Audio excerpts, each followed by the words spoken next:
Hey guys, my name is Matimio, and today I wanted to showcase a map in Battlefield Hardline that could possibly be one of the smallest maps in Battlefield history.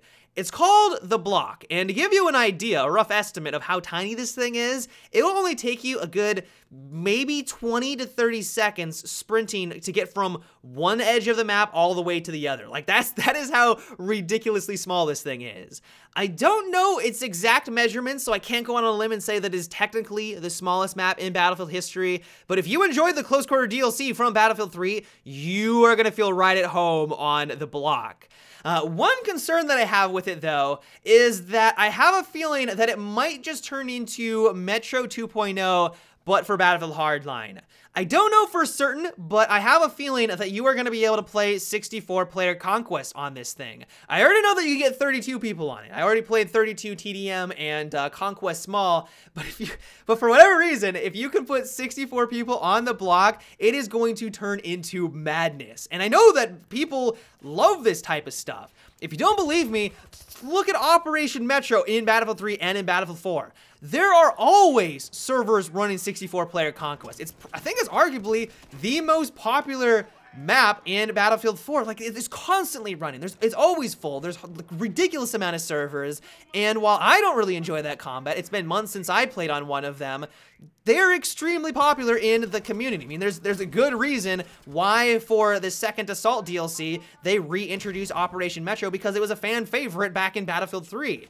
And so I have a suspicion that if 64-player Conquest is available on The Block, it is going to be very popular in Battlefield Hardline. Not necessarily for the right reasons, because I personally don't enjoy that ridiculous chaos. It can be fun every once in a while, but because it will provide that instant gratification. You spawn on in, you're going to be right back into the action. You're going to be able to shoot at someone basically within just a couple of seconds as you spawn. I have a feeling this is the reason why Metro is as popular as it is. It is going to be a fan favorite, maybe not for all the right reasons, but allow you to grind out weapon kills or just really just jump in and to have that pure chaos. One map that holds a lot of promise, though, and I have been thoroughly enjoying, is called Hollywood Heights. It is on the smaller end of things. It's nowhere near as tiny as The Block, so we don't need to worry there. But the main appeal is the building in the center. Almost every surface is fully destructible. You start shooting at a wall and you're gonna punch holes through it. I'm serious, almost every surface on this map is gonna have that HD and micro destruction that we saw back in Battlefield 3, but it's like the entire building. It's amazing. You can't bring it down, so it isn't like the Bad Company 2 destruction where you're gonna be able to bring down the entire complex. There is a Levolution moment where you can take down the balcony, which will open up some different routes and avenues and look like you ruined the building. But overall, it's that HD and micro destruction that I was loving, because at the start of the round, it's this pristine, awesome structure, and by the end of it, it is just a shell of its former self. There were moments where I knew a few enemies were just in the other room, and instead of peeking my head out, giving them the advantage, I shot through the wall and took them out that way. It's not easy, but as long as you have a general idea of the room's layout, you can shoot through the wall, open it up, and then wait for an enemy to come on by, assuming that he's not going to have to worry about his right flank because there should have been a wall there, but because you just shot through it, you got a clear shot on him and you're able to quickly dispose of that target. I love that type of gameplay. It begs the question, though, why don't we see this level of destruction on more of the maps in Battlefield Hardline? Clearly they're able to do it. Clearly they have the capabilities and the repertoire with the Frostbite engine, but we look at Hollywood Heights and it looks like a completely different game compared to Dust Bowl. Dust Bowl is static. I mean, you shoot at any surface with an M320 and RPG, and it is going to stay there like a rock. Like, it is a very static map. But then you move on over into The Block and Hollywood Heights. I should have mentioned this about The Block. The Block has a lot of destruction as well. Why are they the only ones that get this treatment?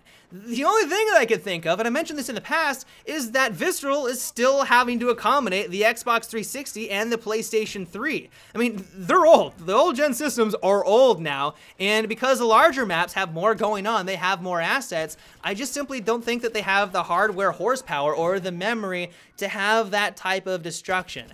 It's really disappointing because when you go from The Block or Hollywood Heights that has all this awesome micro and HD destruction, and then you move on over into Dust Bowl, they really do feel like a different game, and in my opinion, it probably would have been a better game overall if they had at least more buildings on the larger map that had that level of destruction. Little disappointing to say the least. But overall, well, clearly I have a few complaints here and there.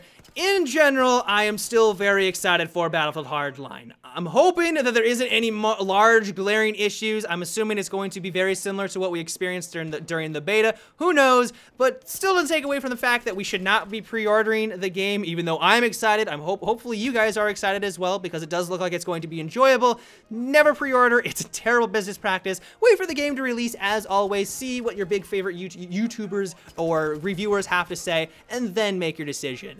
But yeah, guys, that is about it for today's little preview. I hope you enjoyed. Let me know what you think about these smaller maps. Are you excited that there is finally going to be a moderate amount of destruction in Hardline? Let me know down below. Until tomorrow, have a good one, and take it easy.